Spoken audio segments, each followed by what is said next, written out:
Hello ladies and gentlemen, boys and girls, it's YOBOI 3 and welcome to Boss Rush Island 5. We'll be starting off with Sauda in the top left hand corner on close targeting, as well as a tech bot, and then we're getting down a 023 crossbow dart monkey.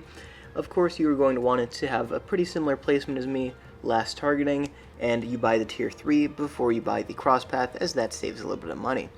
You want to upgrade it to a sharpshooter as soon as possible, and don't really worry about leaks, as the crossbow will be able to handle both lanes even while targeting the boss.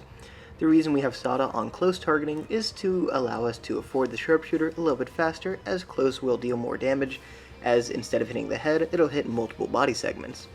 We're then going for another crossbow into a sharpshooter, then a third crossbow into a sharpshooter.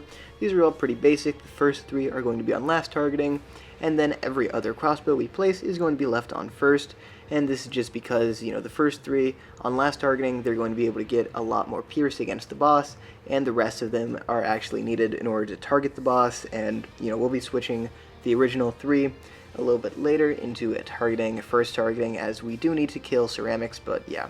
We get a fourth sharpshooter before round 10 so that it can target ceramics on first targeting, and now we're going to build up 3 dart monkeys in the top area instead, right? So just as close to the track as possible, and you want them kind of cramped together. It doesn't have to be pixel perfect, but the closer the better.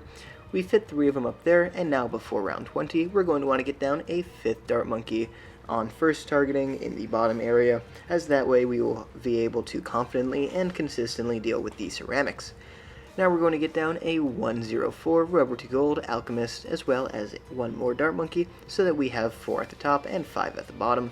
Now, right under Sauda, or I guess under the tech bot in my circumstance, we're going to be getting down another 104 rubber to gold on close targeting, as this one is not as far up as the other one is down, as well as switching Sauda's targeting to strong so that it can actually attack the boss. Now, we're going to be pretty simply just spamming down a bunch of sharpshooters until we get to, I believe, a monkey limit of like 13, maybe it's 12, just until, here, let me wait until I get there. But in the meantime, if this guide's helping you out so far, be sure to leave a like, subscribe, and use code YOBOI, that's YOBOI, in the BTD6 store. As you can see, I kept on placing dart monkeys until the tower limit was 12, so, in somewhere in that range, 12 or 13, you'll be fine. Then we're going to go for a druid monkey. This is going to be a 140 Jungle's Bounty, and it's just placed in between these 2 cars. You could put it more to the right if your pace is a little bit behind. You just want it to be about where the head is once you get it up to a Spirit of the Forest, which should be round 40. And if you want to, you can cut back on a couple of dart monkeys early on, so that you can afford the Spirit of the Forest sooner, as this guy is pretty important for defending round 40. Additionally, I was kind of slow here, but you should have gotten up a balloon liquefier. That would have made things a lot more consistent against diamond balloons. I didn't die here, but sometimes if you don't place the balloon liquefier soon enough, you might have some struggles in terms of the whole living thing, and of course dying is not ideal. Now we're going to get a 104 sticky bomb on strong targeting, turn into a master bomber, and then try to get a bunch of shinobi stacks. Pretty much just the rest of our tower slots can be spent on shinobi stacks except for one, as we're going to want to get up the ultra juggernaut. So I placed down, I believe, 8 shinobis, which is a pretty good number. It doesn't have to be 100% accurate to like the number count. You can do 8, you can do 9, 7, blah blah blah, who cares.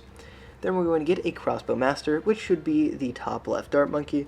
And then we're going to upgrade our balloon solver into a balloon liquefier into a balloon solver, as it just makes things more consistent. I mean, technically you can survive with only Spirit of the Forest in a better position, but that just feels really inconsistent, and I like the Spirit of the Forest position right now, as it did a little bit of extra damage before we got the Master Bomber.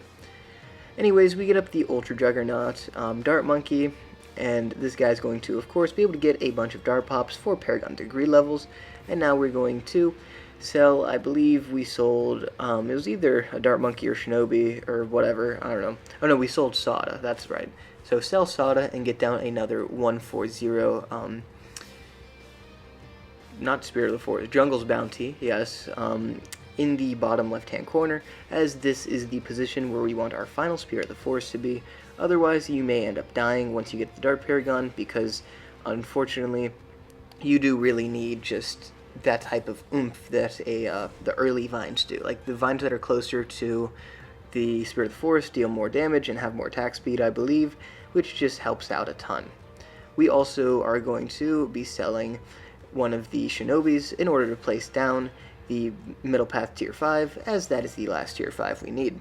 You may notice that we are not going for a a second crossbow master. That is sort of a mistake. You are probably better off leaving your Master Bomber alive for another 2 skulls, maybe 3, so that you can get a second crossbow master, and who knows, maybe if you do things perfectly, you'll be able to get a degree 40 Dart Paragon and be able to beat my score a bunch. But I think, the more consistent, more safer route is just to sell your Shinobis. Once you're at about, once you're at about $85,000 spare, you can sell your Shinobis and then buy a bunch of 022 Dart Monkeys with the tower slots remaining, as these are super cheap. Then you can use that Plasma Monkey ability to just get a couple more pops on. You can sell the Master Bomber and the Balloon Solver, as well as the Alchemist if you are still low on money. And then you are going to buy that degree 30 Paragon. Nice work. Now that we have the Paragon, we are going to use the Vine Explosion, quickly sell and rebuy the Spirit of the Forest in the better location, as that is going to help us out a ton, just with survivability. And then we're going to quickly get up the Balloon Solver once more, as it just, going to make death not happen. These diamond balloons are pretty scary. Although the Dart Monkey does have a good bit of damage, it could always use some more support from the Spirit of the Forest and the Glue Gunner. My game's a little bit laggy here, but I'm going to speed things up to 2 times speed, just so that you guys can see it better, faster. I'm not too sure. Anyways, all that we can really do here is place down a Master Bomber and some more Shinobi stacks on our army. Master Bomber, of course, should be on strong targeting, although first isn't that bad either, especially now that the boss is this far. We're going to be turning at least some of these into the Balloon Sabotage, right? I get 4 of them up. You only need 2 or maybe 3 to have full uptime, but I get 4 because my timing's really bad. Pretty much you just want everything to be slowed down all the time, as that means you are less likely to die. Very beneficial. I believe I have 15 Shinobi stacks on my Master Bomber, which is more than enough to always be hitting every single segment of Diamondback, as well as plenty of other damage just across the map. The last thing we're going to get up is just a Druid army. We get a Monarch of the Storms next to our Dart Paragon, and we also get down the Avatar of Wrath next to that, and we get it up 5, what are they called, Druid stacks? Populist Army stacks, thank you. So yeah, we get the Populist Army, and then I think the last thing I do is place down an Alch buff for it. There's not really a lot you can do with this tower selection, so we're going to get down the Permabrew for the Populist Army. Why not add just a little bit of damage? It could make the difference of a skull, but it probably won't. One more thing we can do is place down the snipers, right? We can get down Cripple Moab and Elite Defender, and I guess Middle Path Tier 5 as well. And I can just stick them on strong targeting. They'll deal like the world's smallest bit of boss damage. This is just for fun. Anyways guys, I hope this guide helped you out. Leave a like, subscribe, and I'll see you next time. Bye!